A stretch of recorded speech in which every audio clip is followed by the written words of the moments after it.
নন্দন তৈরি হওয়ার পেছনে কিন্তু বুদ্ধবাবুর একটা অবদান রয়েছে এবং তারই সঙ্গে কিন্তু উনি কিন্তু প্রায়শই যেতেন। সেই গল্পগুলো যদি একটু আপনার কাছ থেকে জানতে পারি অংশুবাবু।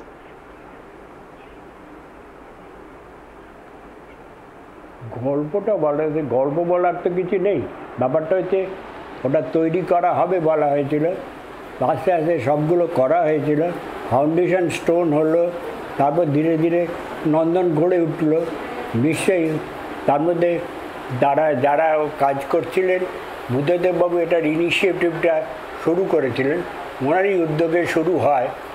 উদ্যোগে শুরু হয় এবং কাজটা হয়। এবং দেখেছেন আপনারা সবাই যে নন্দনের লোগো থেকে আরম্ভ করে বাড়ি থেকে আরম্ভ করে সব কিছুই ওখানে তৈরি করা হয়েছিল। সুতরাং এটার সম্পর্কে আমার আলাদা করে কিছু বলার নেই। গৌতমবাবু খুব ভালোই জানেন, সবাই জানেন, আমরা একদম ফাউন্ডেশন স্টোন থেকে আমরা ছবিটা দেখেছি, তৈরি হয়েছে, দেখেছি, ব্যাস। এর বেশি আমি এই ব্যাপারে কী বলতে তো পারবো না, এর বেশি কিছু বলার নেই। নন্দন তৈরির বিষয়ে আমি সবটা তৈরি হয়েছে সেটা আমার চোখের সামনে তৈরি হচ্ছে, আমি কাজ করছিলাম, আমি তখন চাকরি করছি। সুতরাং আমি একজন চাকুরিজীবী ব্যক্তি হিসেবে আমি যা করার তাই করেছি। হ্যাঁ,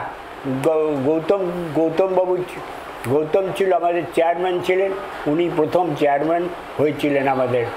তারপরে কলকাতা ফেস্টিভ্যালের উনি প্রথম চেয়ারম্যান ছিলেন।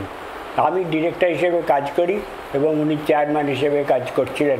আমি ওনার অধীনেই কাজটা করছিলাম, এতে কোনো ব্যাপার নেই। এটাই তো বলার, তবু আমার তো কিছু বলার নেই। নন্দনের ব্যাপারে নতুন করে কিছু বলার নেই, তবে ওনার ছবি দেখা, ছবি করা, লেখা, বই পড়া, এগুলো তো আর আলাদা বিষয়। এগুলো আলাদা আলাদা করে জিজ্ঞেস করলে আলাদা আলাদাভাবে উত্তর দিতে পারি। নাহলে যেটা বলতে পারি এটাই বলবো যে নিশ্চয়ই একটা বড় কাজের মধ্যে উনি সারা জীবন ধরে এই কাজটার সঙ্গে যুক্ত ছিলেন এবং করেছেন। বাস, এটাই। এর বেশি আমার তো কিছু বলার নেই। আজকে তাকে উনি প্রয়াত হয়েছেন, তাকে আমার প্রণাম জানাচ্ছি, এর বেশি আর কি বলতে পারবো। অংশুবাবু, এগুলোই আপনার কাছ থেকে জানবো, সিনেমা প্রীতি, সাহিত্য প্রীতি, এগুলোই অবশ্যই করে জানবো। প্রসূনদা, আপনার বিশেষ কোন মুহূর্ত, কোন ঘটনা মনে পড়ছে সাংবাদিক জীবনে বুদ্ধবাবুর সঙ্গে? সাংবাদিক জীবনে বুদ্ধবাবুর সাথে বহু ঘটনা আছে, তার মধ্যে একটা কথা আমি বলতে চাই যে বুদ্ধবাবু কিন্তু নিজে উপমুখ্যমন্ত্রী হওয়ার আগে পর্যন্ত একটা পছন্দ অপছন্দের তালিকায় ভীষণভাবে নিজেকে মোড়কের মধ্যে রাখতেন। একে পছন্দ করেন, ওকে পছন্দ করেন না, যাকে পছন্দ করেন, আমার ক্ষেত্রেও ঘটেছে, তাকে ইন্টারভিউ দেবো না বা তার সাথে কথা বলবো না। এবং সবসময় কিন্তু একটা এই ব্যাপারটা এমনভাবে ছিল যে একেবারে সাধারণের মধ্যে যাওয়া, মাটির কাছে যাওয়া, এই ব্যাপারটাই কিন্তু একটা ফারাক ছিল। আমি মানে 80-র দশক থেকে দেখছি এটা ছিল।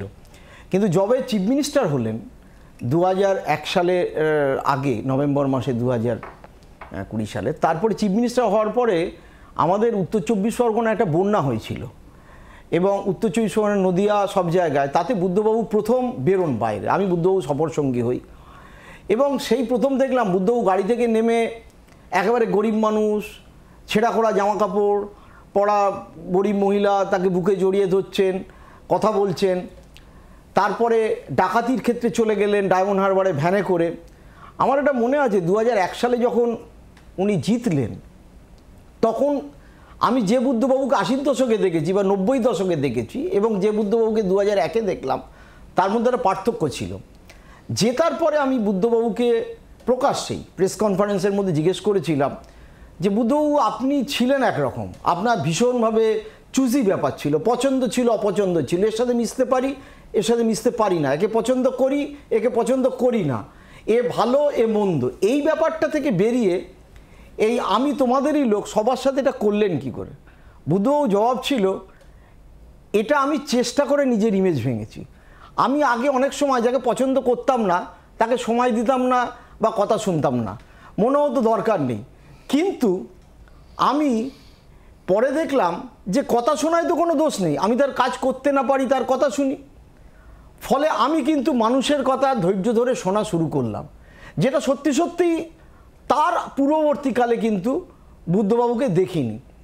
এবং বুদ্ধবাবুর এই যে ট্রান্সফরমেশন, উনি বারবার কিন্তু আমি চিফ মিনিস্টার থাকা অবস্থায়, তথ্যমন্ত্রী থাকা অবস্থায় দেখেছি উনি নিজেকে ভেঙেছেন, আবার গড়েছেন, আবার কখনো ভুল করেছেন, দুঃখ প্রকাশ করেছেন। আমি আর একটা ছোটো ঘটনার উল্লেখ করব। 96 সালের ইলেকশন, আমি তখন যে কাগজে কাজ করতাম তার এডিটর আমাকে যাদবপুর বিধানসভা কেন্দ্র কভার করতে বলেছেন। এবার বুদ্ধবাবুর সাথে কথা বলতে হবে, বুদ্ধবাবু আমাকে কথা বলবেন না, ইন্টারভিউ দেবেন না, দেবেন ওই কাগজেরই আর একজন সিনিয়র লোককে, যিনি বুদ্ধবাবু সমসাময়িক এবং তার খুব পরিচিত ছিলেন। তা আমি দুদিন ফোন করছি বাড়িতে ল্যান্ডলাইনে, এমনকি এটাও হয়েছে যে ওনার স্ত্রী তুলছেন, বুদ্ধবাবু একদিন শুনতে পেলাম বললেন না বাড়ি নেই, রাত্রি 9টা-10টা, তখন তো মোবাইল নেই। আমি অনিল বিশ্বাসকে বললাম, অনিলদা বললেন তোমার সাথে কথা বলছে না, এ তো মহা মুশকিল, এদিকে ডেডলাইন এগিয়ে আসছে। তারপরে সুভাষ চক্রবর্তীরও ইন্টারভিউ ছিল, তার সাথে কথা বললাম, সুভাষদা বললো তোমার তোলেনি, আরে আমাকেও ওরকম বলে। ফাইনালি বুদ্ধবাবুর সাথে কথা না বলেই আমি ইলেকশানে ওটা লিখি, যেটা নিয়ে প্রচুর হইচই হয়।